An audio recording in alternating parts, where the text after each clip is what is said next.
All right. It is noon or just about to be here in Cambridge, Massachusetts. And so it's formally time to start today's event.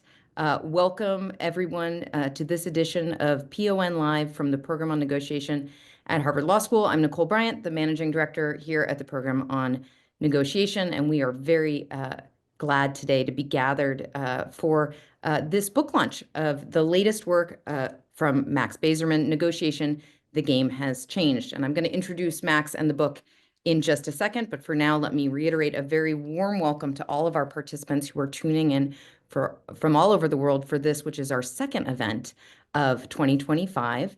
And a few housekeeping items before we get started. As I mentioned to those at last week's event, we have put into place some new formatting for these events. And one of them is that in order to keep everybody focused on the speakers and their presentations, we have actually disabled the participant chat. Nevertheless, we still wanted to make this an engaging experience for everyone. And so we will be, of course, inviting everyone to ask questions through the Q&A at the conclusion of the session. But before we even get to that, we love to know where everybody's coming from all over the world. And so even though we don't have chat, we are going to put up a couple little polls. I will ask the wonderful PON events team to get us started. You should be seeing a little poll on top of your screen. Could you let us know where you're coming from in the world so that we can see? And we'll give you just a few seconds to do that for all of our folks tuning in. Okay, great. I think we can close that poll. North America leading, quite a few from Europe. Many thanks to those tuning in from time zones very far away. We're very happy to have you here. And as a reminder, of course, we'll be recording this event. So if you have to go to bed because it's some crazy hour at night, you will be able to view the rest of this event on our website. Okay, we can close that poll. We have a second question for everyone, which is, have you been to a PON event in the past?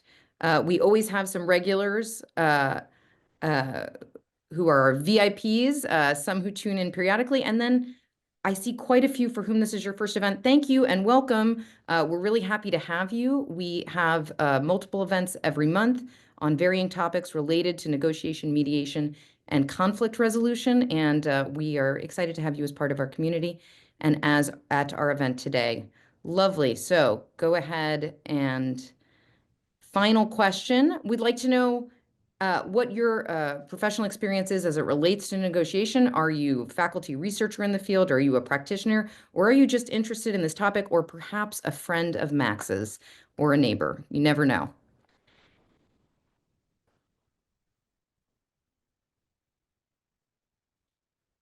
Lovely, wonderful. So a great mix of people, including those who just think that negotiation is really cool. We do too. So thanks for being with us wherever you are from and whatever your experience. We're really happy. And once again, at the conclusion of Max's presentation today, we will have a Q&A session. So start thinking of your questions. You can pop them into Q&A at the bottom of your Zoom screen, and we will be getting to those at the conclusion.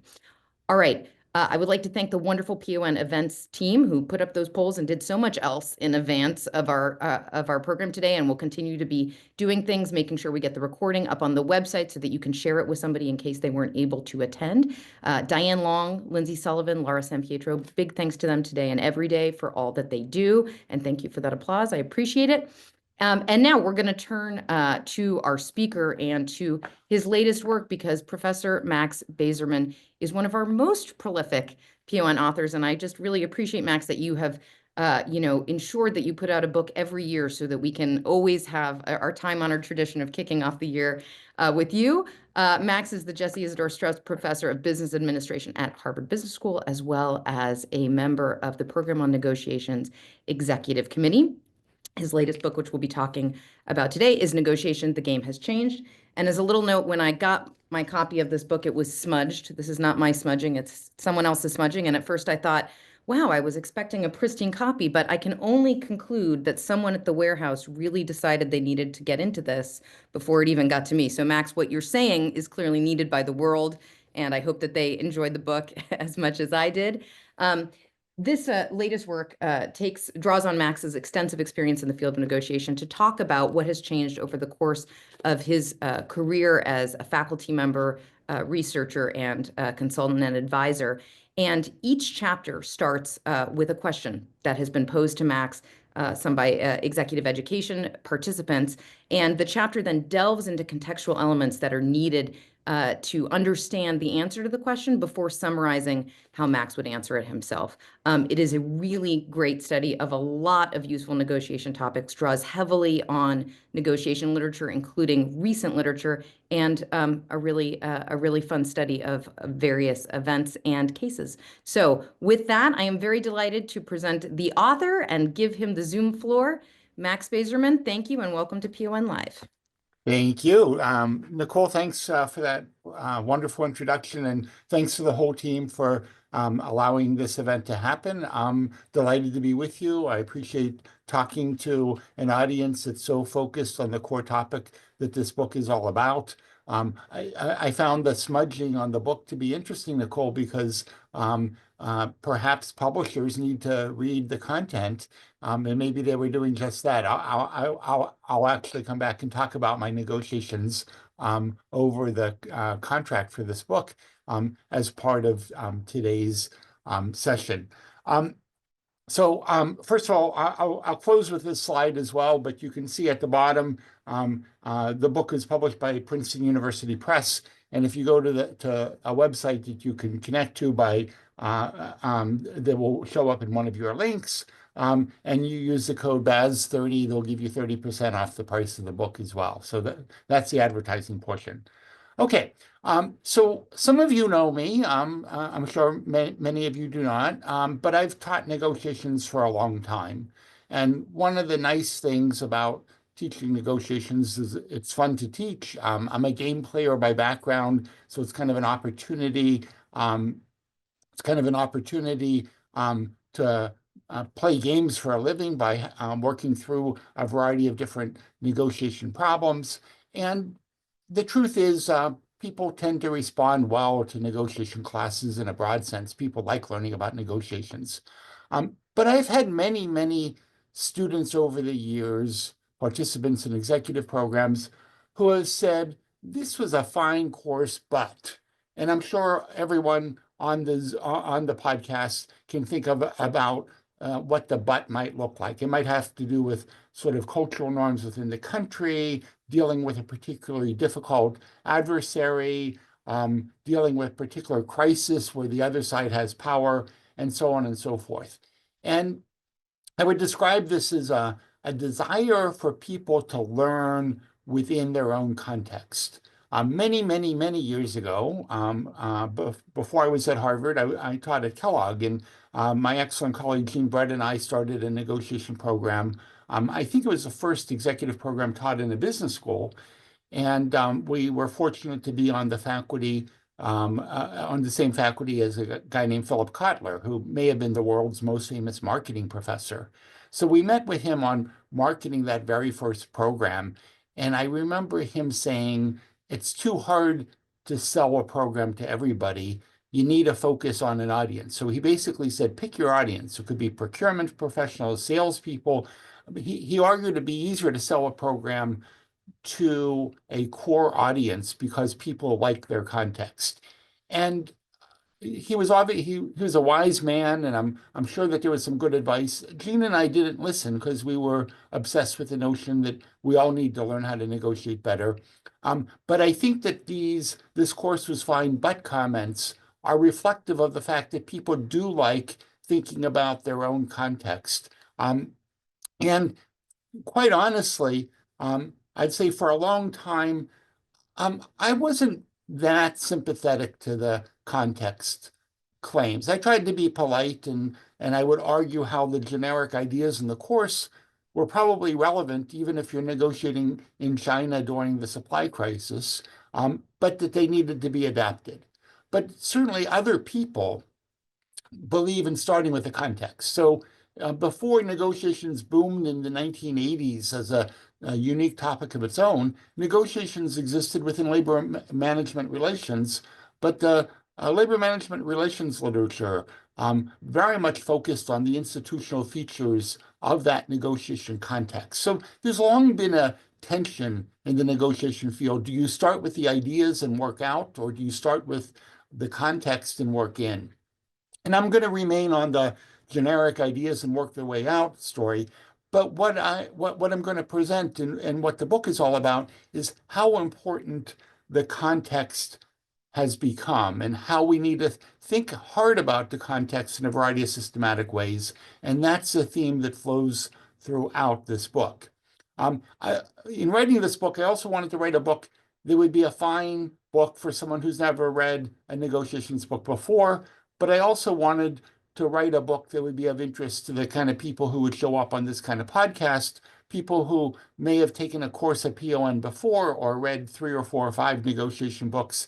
And I wanted there to be enough value add so that this book would be unique. As some of you know, I've written a couple of books before, Negotiating Rationally with Maggie Neal and Negotiation Genius with Deepak Malhotra. And I would say both of these books are much more of generic out with less of a focus on context.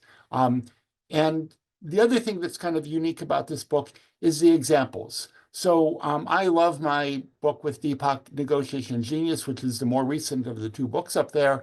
But when I looked at the examples, even I found them dated. And I rarely think of things as dated because I work on basic concepts working out. But yet there is a need for new examples. And some of the reasons why I think we need new examples is the vast number of jolts we've seen in the world and the economy in recent years, starting with 9/11 to get the millennium started, the Great Recession, the polarization of America. So we're now negotiating with people who emotionally feel a bigger difference across the table. The online economy has been a massive change. We used to think of negotiations as something that happened face to face, and that's certainly no longer true. The growth of the Chinese economy has had a profound influence. Living in a more diverse world, which I view as a positive thing, but it certainly has implications for dealing with others in negotiation when the others are more likely to be different from us in a variety of important and appropriate ways.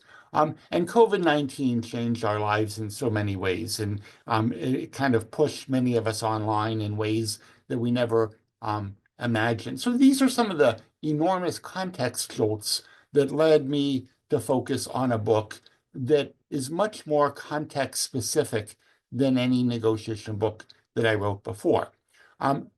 This doesn't mean that I'm giving up on the old material. I'm sticking with all the old material that you've read before. So it's critical to think about your BATNA and reservation price. It's even more important to think about their BATNA and reservation price so that you can figure out the zone of possible agreements.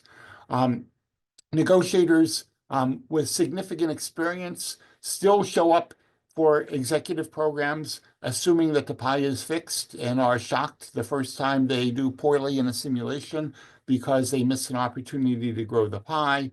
And we know how to help people grow the pie, and that it's critical to think about our systematic biases, both our own as well as those on the other side. So all these things remain, and I'm simply arguing that we have some strong hints about how we need to and can contextualize that knowledge over time. I also, in this book, try to give some fresh treatment to some topics where the topic won't be new, but I think that the treatment will be. And I'm going to exemplify that in the next 2 slides, talking about anchoring and 50-50 splits, 2 topics that come up over and over and over again, despite the fact that we've been talking about them for a long time.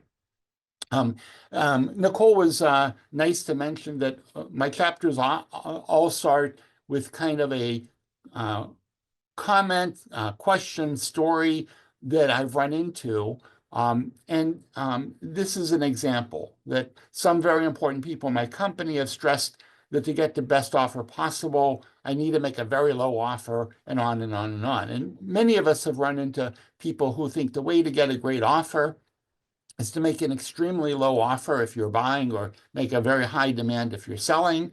And certainly we've all run into people at cocktail parties who tell us stories about their amazing success making what might seem like an unreasonable offer.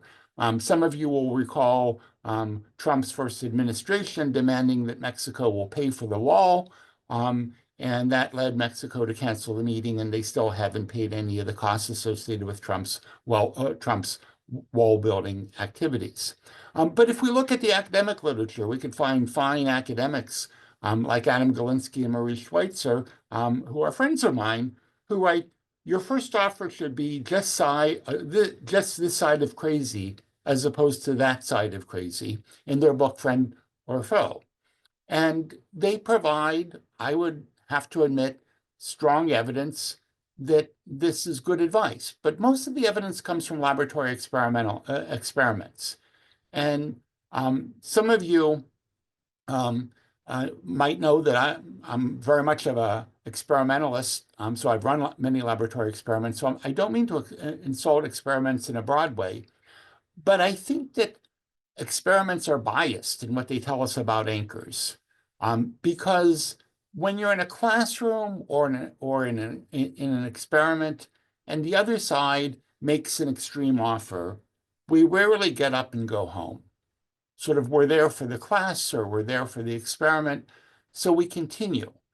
And to the extent that the other side sits there and continues, extreme offers are probably helpful. The problem in the real world is they very often leave, and that limits the effectiveness of extreme offers to a quite dramatic degree. So in Negotiation, the Game Has Changed, I very much argue for strong anchors, positive anchors from your perspective, but anchors that are within the bargaining, within the zone of possible agreement, or perhaps set up so that your second offer is likely to be within the zone of possible agreement.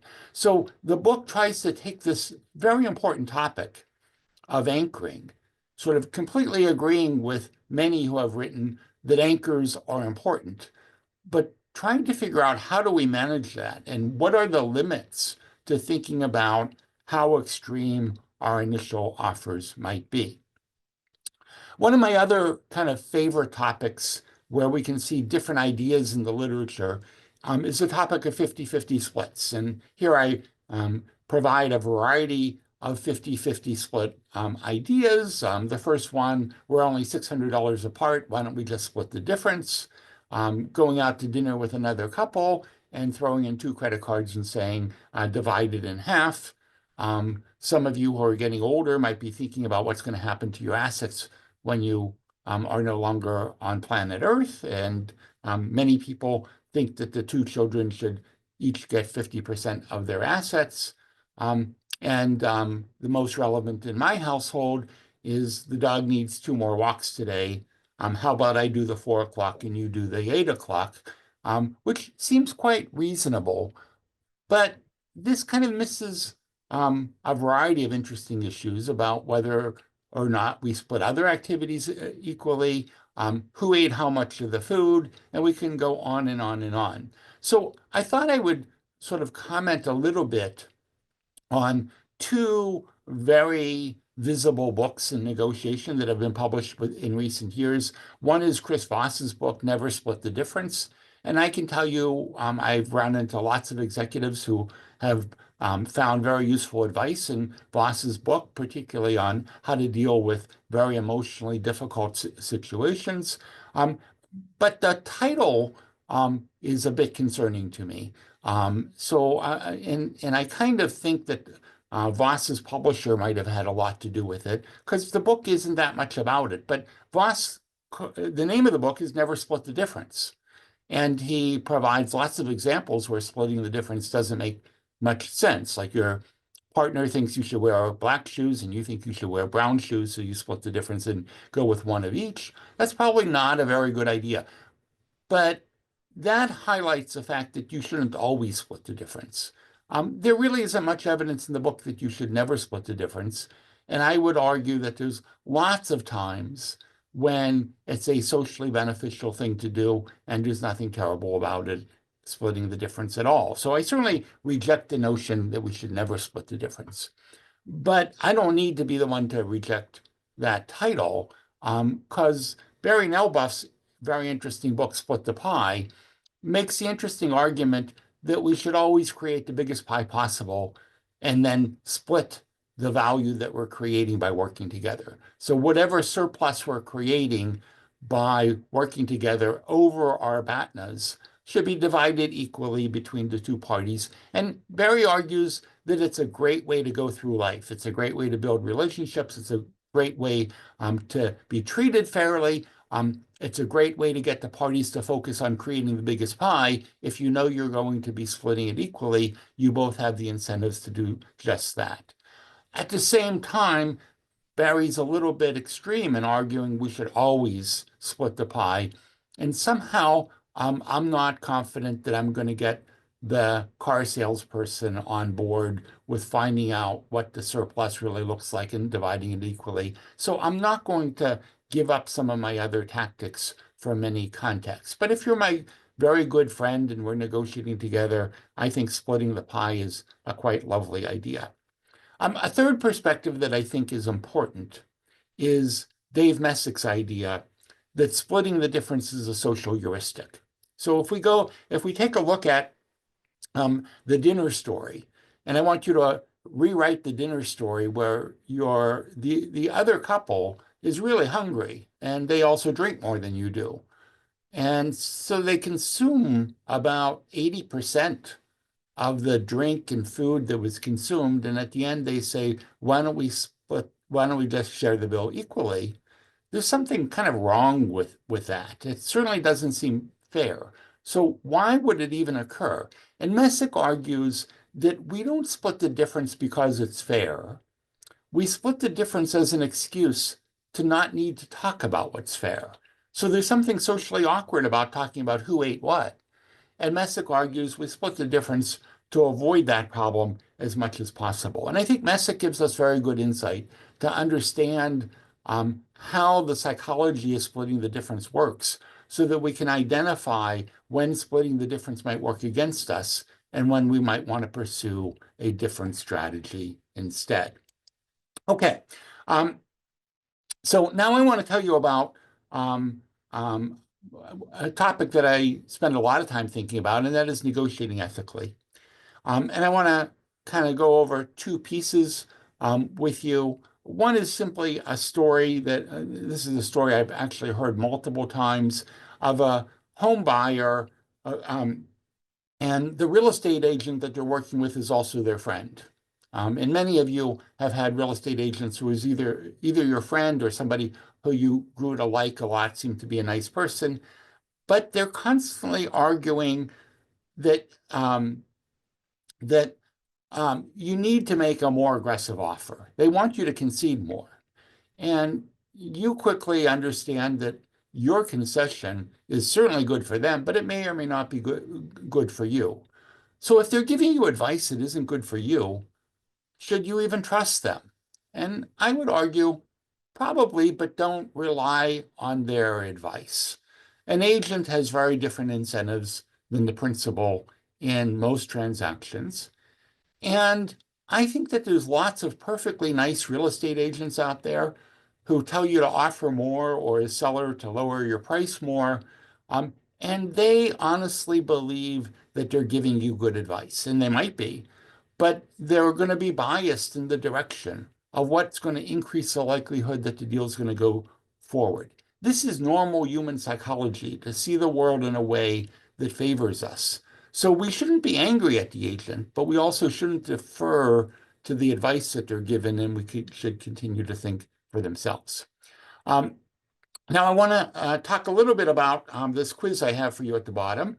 Which of the following best describes your views about lying in negotiation? You should never lie. You should very rarely lie. You should avoid lying, but lies are often necessary in negotiation. Or lying is simply a part of the negotiation process. I'll quickly highlight lying interferes with value creation, and that makes it problematic, okay? For those who have a bit of a background in philosophy, utilitarians would want us to create the most value possible more broadly. In negotiations, we teach people that they should create value, that's a good thing. And to the extent that we put in garbage information, that's going to make it harder. But have you ever told your romantic partner that they look better than you actually believe they look? Or have you ever been to a dinner where you told the host this food tastes wonderful when you didn't actually believe it? And by the way, those are lies.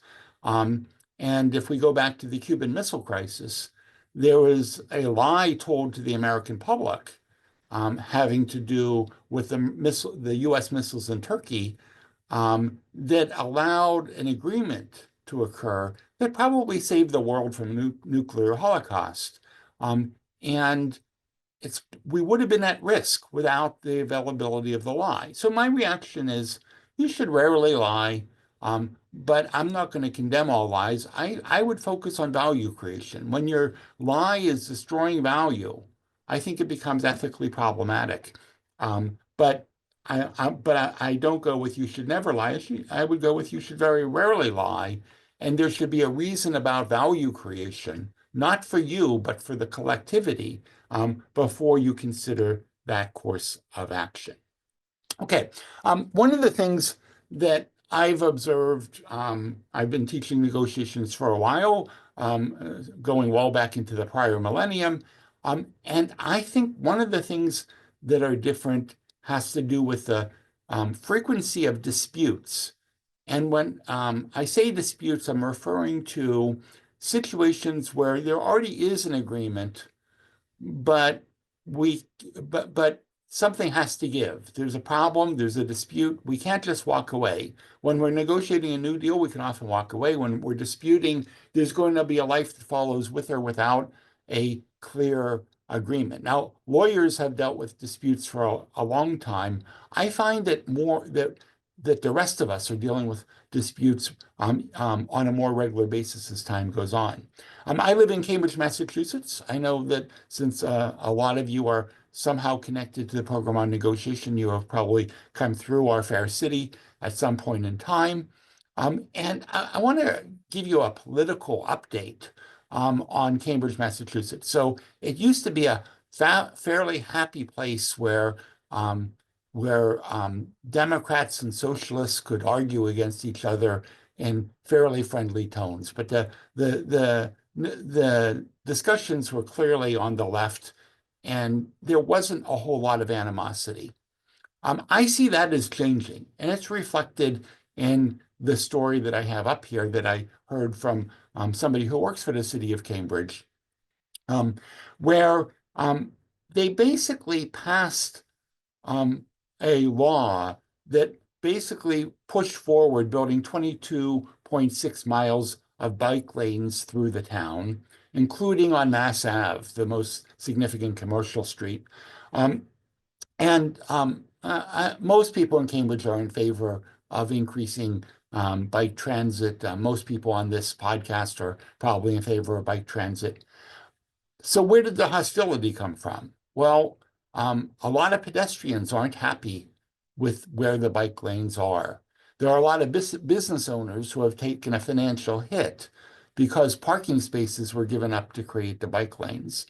And many of us, and I'll put myself in this camp, would say that where the bike lanes went may not have been the wisest choices. But all of this passed with very few people paying attention.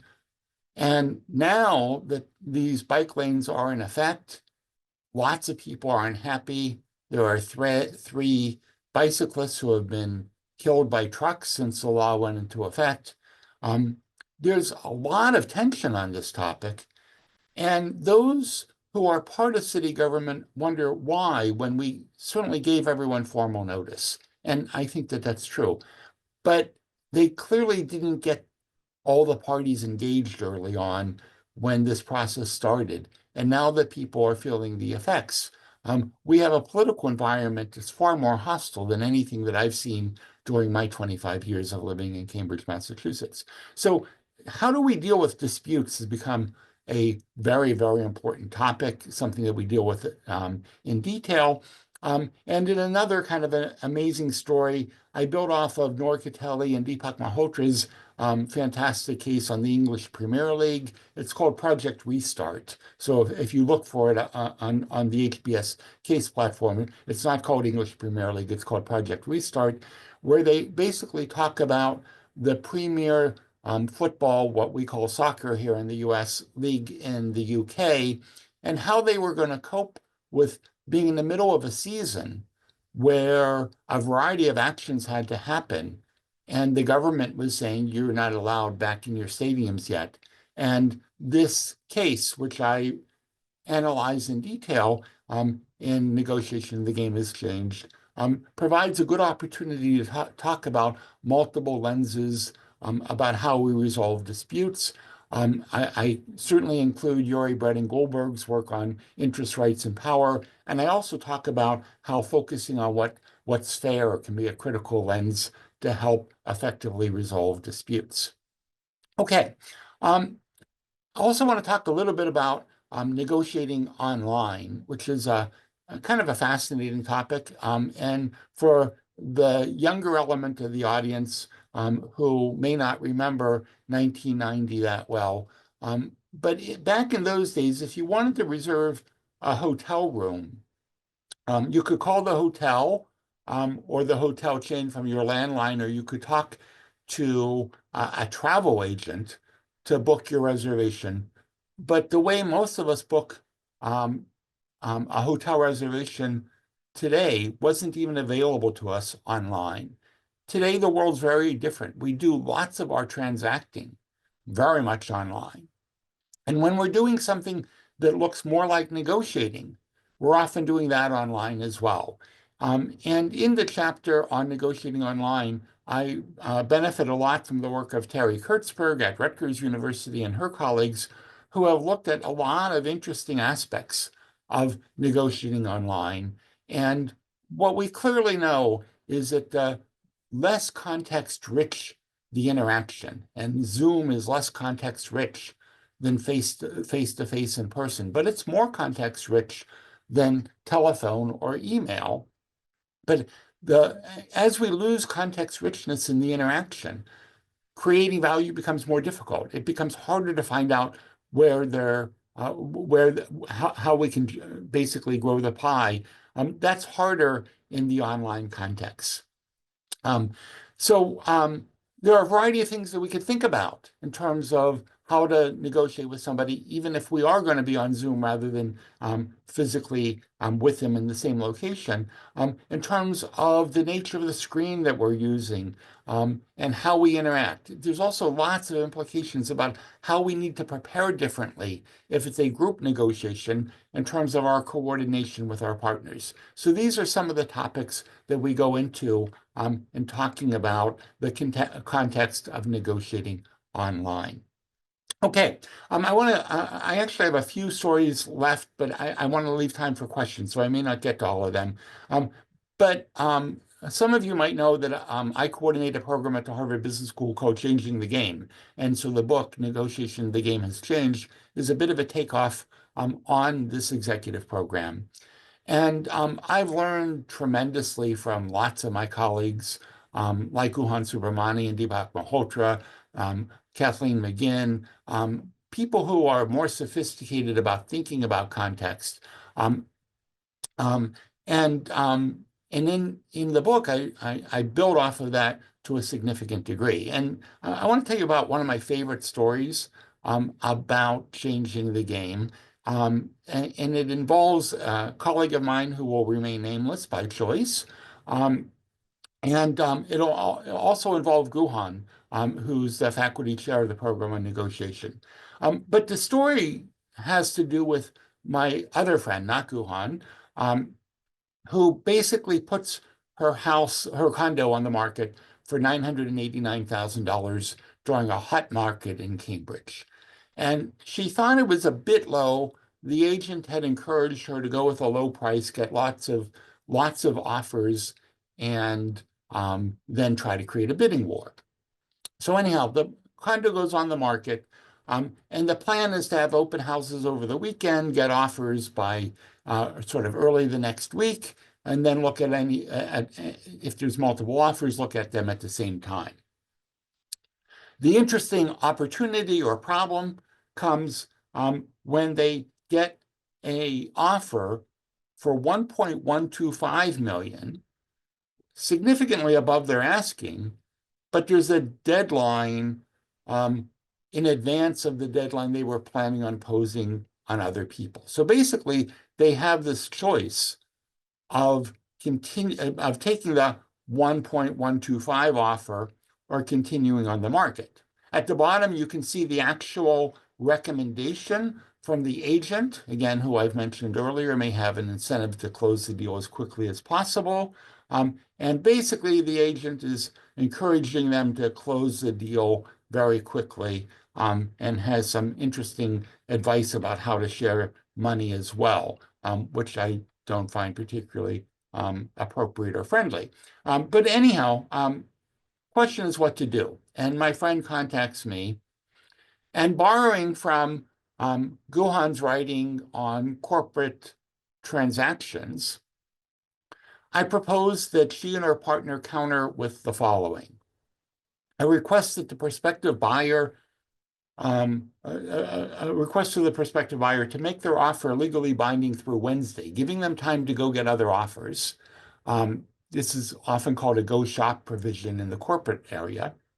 In return, offering the prospective buyer a chance to beat the best offer the sellers receive by $25,000, if in fact they receive a higher offer by Wednesday. And if no offer arrives, the seller would commit to accepting the current offer. So basically, the counter proposal is saying, nope, we want an opportunity to look at the market, but we're willing to give you a guarantee that you'll be able to close the deal at a market appropriate price. My friend decided that this is a little too aggressive, and they adjusted the $25,000 to $10,000 and sent a message out to extend it again till late on Tuesday. And the buyers accepted that proposal. My colleague and her partner received multiple higher offers through an auction, ending up at 1.2, went back to the original bidder, who used their option and paid $1.21 million. My friend and her partner were delighted as they received a significant amount of money above the initial seemingly very, very attractive offer. I think that this is a move that very much changed the game in an interesting and creative way. And much of the book focuses on how we can, instead of saying yes or no to that offer, figure out ways to change the game that both create value and allow you to claim a very appropriate share of that. Okay, I'm going to skip this one. It was actually the one about the negotiation with Princeton over the contract for this book, because I want to tell you about one other story and then leave time for your questions. And I'm going to talk about something called final offer arbitration. Final offer arbitration is an idea created in the 1960s by a labor relations scholar named Carl Stevens. And what he outlined was really a response to a criticism of typical arbitration. Under typical arbitration, union and management would both submit what they thought was an appropriate resolution, or at least that they claim was an appropriate resolution, and the arbitrator would then decide where the final wage would be between the two positions of the parties. And a problem in the labor relations literature back in the 1960s was that it was argued to freeze the parties at extreme positions, anticipating what the arbitrator would do would be to split the difference. And if you imagine an arbitrator splitting the difference, you want to be as extreme out as you can to favor where that point in the middle is likely to be. And final offer arbitration has critics because it implies that an arbitrator might end up needing to pick between two unattractive options, two unfair options in the opposite direction. But an enormous advantage of final offer arbitration back in the 60s, as well as in baseball, which I'll talk about in a minute, is that parties become afraid of the riskiness of the process. So they end up settling as the arbitration approaches. So as both parties get nervous that they could actually lose to a very unattractive offer from the other side, they close the deal. And we have far higher agreement rates under final offer arbitration than we do under conventional arbitration. This is one of the reasons why it's used in Major League Baseball, where lots of situations where players and teams are far off. They file for arbitration, and it's specified to be final offer arbitration. But what is interesting is that the vast majority of the time, the player and the team settle before the arbitration ever occurs because basically they're reducing risk. About about 8 or 9 years ago, I had the wonderful opportunity to work on a project on how to make the process of insurance claims more efficient and increase agreement with Danny Kahneman, who many of you know as a Nobel Prize-winning economist for his work on decision biases. And we heard lots and lots of stories about people being so extreme that it was hard to ever reach agreement. And one of the things we provided to this company, which they used at least to a moderate extent, is the idea of a final offer arbitration challenge. And here's the basic idea. Let's assume you're in a difficult situation and you have a lawsuit, and it's worth between, one side says 1 million, the other side says 10 million. And most likely, you're going to spend many years spending lots of money on lawyers, and perhaps then settling on the courtroom steps. And let's assume that you believe your position, in fact, is very reasonable. The idea of a final offer arbitration challenge is to test out whether or not the other side sees their position as reasonable as they claim, and to basically go to them and say, rather than spending 3 or 4 years litigating, how about if we agree to final offer arbitration, where we both show up at a meeting with an arbitrator, we have a very limited time to tell our story, and then we both hand the arbitrator an envelope with a price. But the arbitrator can't pick a price in the middle. They have to pick my side or your side. And what we find is by making the final offer arbitration challenge to the other side, we generally don't get them to say, yes, let's go to the arbitrator. Rather, we make them more reasonable. We call their bluff by being able to show that they actually don't believe in the reasonableness of the claim that they make. Because if they believed in the reasonableness of their claim, they should be happy to go to final offer arbitration. We've been asked the question, but what if they say no to the final offer arbitration challenge, but they don't come back to the table with a reasonable position? My reaction is save your effort, that this dispute is not ripe for settlement, that it's going to take a while, and you shouldn't be investing too much because they're not prepared to show up at the table with a reasonable offer in the foreseeable future. So it's an opportunity to efficiently bring many, many more agreements to resolution by changing the game through making a final offer arbitration challenge. So that gives you a very quick overview to a book that has lots of different strands. And with that, I'm going to turn things back to Nicole. On the screen, you'll see, again, the discount code.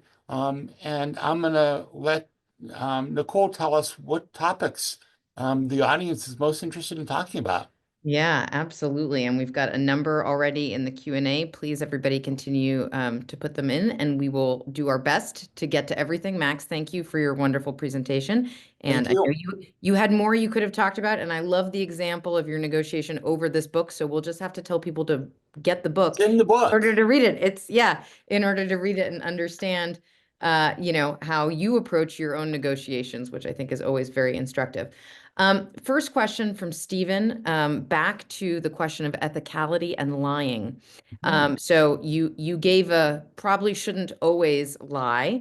But Stephen really wants to know, if lying can enhance value creation. If you claim I have another offer to drive up a price, is that a reasonable lie, or would you agree against it? And he also is very clear that he agrees that he shouldn't lie, but he understands that people do it. That's certainly not a time for a lie. You're not creating any value with that lie. I think that people dramatically underestimate the long-term costs of lying and being caught in 1 out of 20 in terms of the reputational risks of lying. So in that slide, I meant to discourage lying. I simply wanted to argue that the reason that we shouldn't lie is it destroys value. So I don't like kind of a religious flavor to not lying. You shouldn't lie because it makes you a bad human being, because I don't think President Kennedy was a bad person for lying to the American public about about the agreement over the missiles in Cuba. Again, you can read the book for the long-winded version of this, but President Kennedy may have saved us from nuclear holocaust, and it may have required the lie that he told the American public in order to get there. So I'm holding out a very, very high standard, or I'm talking about lying where there's very minimal costs. So Nicole, your jacket that you're wearing looks lovely. Well, you know, what if I don't actually agree with that view of your jacket? I, I'm not going to recommend that people go around offering praise that they don't believe. On the other hand, I'm not ready to condemn sort of gracious deception. Oh, The- Max, I'm going to be commenting on your clothes every time we meet. Thank you for that. And thank you for the answer. We have a question about, in terms of contextual elements, the role of gender bias and yeah. the role that gender bias can play in negotiation. Uh, how would you approach accounting for this? It's something that has evolved. Our understanding of it has evolved a lot over the course of the time that you've been involved in this field. But what are some strategies that we can continue to overcome and fight these? Yeah, so I have so many colleagues who are better equipped to answer your question than myself. Katie Kaufman, Hannah Riley Bowles, Kathleen McGinn are all experts on this topic. So I can't possibly do justice to it, other than to say there's a terrific literature to understand the context. I think it really got started um, with Linda Babcock's fascinating work showing that women, a few decades ago were less likely to initiate negotiations. So she found that the big difference in terms of people entering the job market is that women were much more likely to accept the offer as given rather than to negotiate.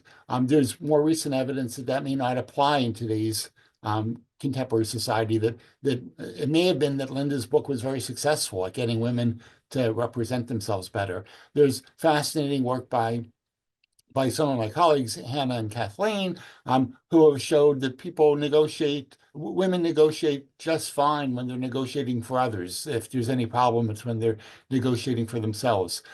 So I think that we want to be aware of it. We also want to be aware of whether we might be sexist without knowing about it. So I think about my colleague in psychology, Mazreen Banaji's work, showing that we're more often sexist implicitly than explicitly. So do we negotiate with women differently than we negotiate with men? And if so, we might be creating injustice along the way. And so as I'm talking, I just realized that there's so many fascinating findings by so many people. And I've only talked about the results of people who are in my neighborhood here at Harvard. But I was referring to Laura Cray's work from Berkeley on the fact that women may negotiate today very differently than they did a few decades ago, which I think is absolutely critical to understand as well. So the context of gender has changed in terms of the society that we're in. Absolutely. Thank you for answering that and for pointing to so many other good colleagues for further reading and study. We have a question about this idea of splitting the difference, which I'm summarizing. It's not never split the difference in your mind. It's not always split the pie. It's contextually, sometimes this is appropriate. And we have Andrew asking, is there a time in a negotiation, especially a commercial one, where one should suggest splitting the difference? Is that something that happens more later in the process? Is that a, heuristic that could be that people tend to apply upfront, but actually should be kind of at the end when you've exhausted all other options? Do you have a view on that, Max? Yeah, so if Barry Nelbuff was with us, and he's been part of this podcast before, he would make a pretty extreme argument, which he did when he did the PON podcast, a good podcast for everybody to go watch. He would argue it's just a great way to go through life, whether it's with your romantic partner or whether it's with a corporate negotiation partner, to identify what the pie is and split it. And so I think that that's a fine basis, but I'm completely open to the fact that I'm going to run into people who I'm not going to convince that this is a way to move forward. And if I'm again running up against that car salesman sorry to stereotype car salespeople here, but if I'm talking to a car salesperson and I don't see that in the cards, I'm not going to initiate a process which I think may put me in a worse kind of position. So just to be clear, if I had to go with always split the pie or never split the pie, which I don't, I'd go with always split the pie. I think that splitting the pie is a pretty nice thing to do so that we can focus our attention on creating value. I just don't think we can in all circumstances. And that's where I bring in the Messick idea. It's also a social rule of thumb, a social heuristic that we use, and we should understand that rather than critiquing it. So I personally think that the parent who passes away and leaves their rich child and poor child each 50%, I find that kind of bizarre. But I'm confident that that's quite common because we're so used to a 50-50 split rather than thinking about other bases, including need and the like. So I think that we want to think what it is that we're splitting, and how to think about it in a systematic way. Is it worth the effort to do something different, or are we actually creating value by using the 50-50 intuition? Yeah, great. Thank you, Max. We have a question that I know you addressed in the book, but perhaps not in our discussion about, we're talking about contextual elements leading to better outcomes. But what if somebody has the wrong contextual elements? They're dealing with faulty facts. You're across the table from somebody who is under a misconception. How do you approach in a negotiation, balancing transparency and Yeah. information sharing to ensure the best outcomes for all? Yeah. Let me give an example of how to respond to this. We're entering the season where I get more one-on-one visits with MBA students, and that's because this is the job market season. So students show up quite regularly for advice on negotiating their job offer, which I'm happy. I actually find the topic fascinating, and I enjoy talking to people about negotiating their job offer. Um, And a moderately common story is that they basically say, McKinsey, BCG, Goldman Sachs, they know how this sort of MBA market works, but I'm negotiating with an entrepreneur who has never hired an MBA student before. And they're under dramatic misconceptions of the market for MBA students. Okay. Now, I don't even know if the student talking to me has great information or not, but I want to help them. And they say, so how do I convince the other side of how the world works? And my reaction is, well, if I were you, I would go spend my time at sort of in the placement office and find out what the data looks like in a nice, organized way.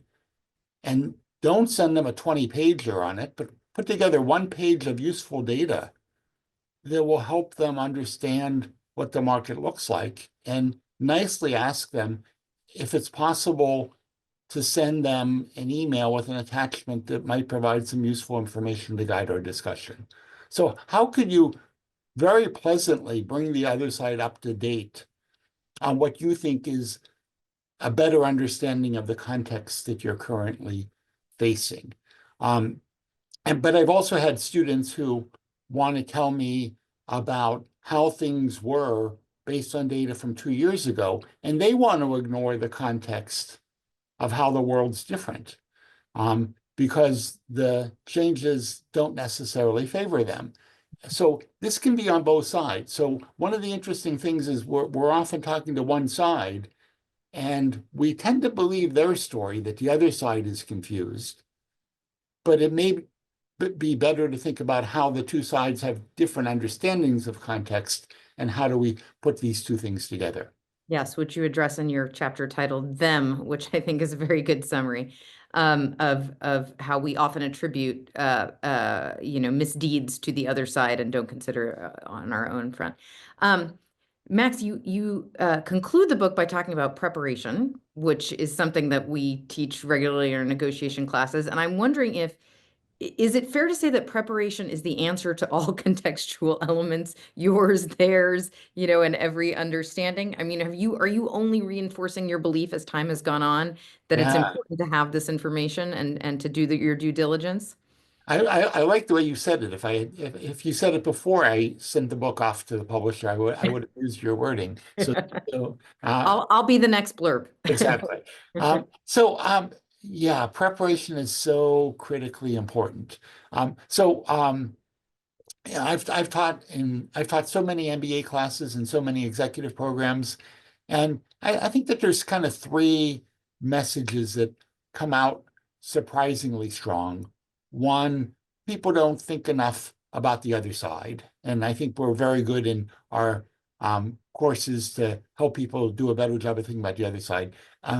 And number two, people assume that the pie is fixed, or what we call the mythical fixed pie, and we help people learn how to create value in negotiation. And I think if there's a third kind of amazing result that comes out of these experiences, is that people realize how important preparing is. And it often occurs because we have some participant who, for whatever reason, was busy at the time when they were supposed to be preparing, and they just get clobbered. And it just becomes so critical to see how important preparation is. All of us, from talking about negotiations at cocktail parties, think that the action's at the table. When I think, in fact, most of the action happens before people even get to the table, during their preparation. And what I would say is, as the context has changed, and I'm arguing in the last couple of decades, we've seen dramatic context change. It requires unique preparation to that context. And that's so much of what the book encourages us to do, to understand the context that we're in and to prepare using the analytic concepts that we know from negotiation in a more constructive way to adapt to that particular context. So terrific question and terrific way in which you formed it. Well, thank you very much. I'm going to ask one more question, and it's a little self-interested, but for those of us who teach negotiation, or for people here who are learning it, has anything about your research, Max, changed your perception on pedagogy? And you addressed this really at the outset. People say to you, wait, this is a general course on negotiation. It's not going to teach me Yeah. about negotiating in my specific context.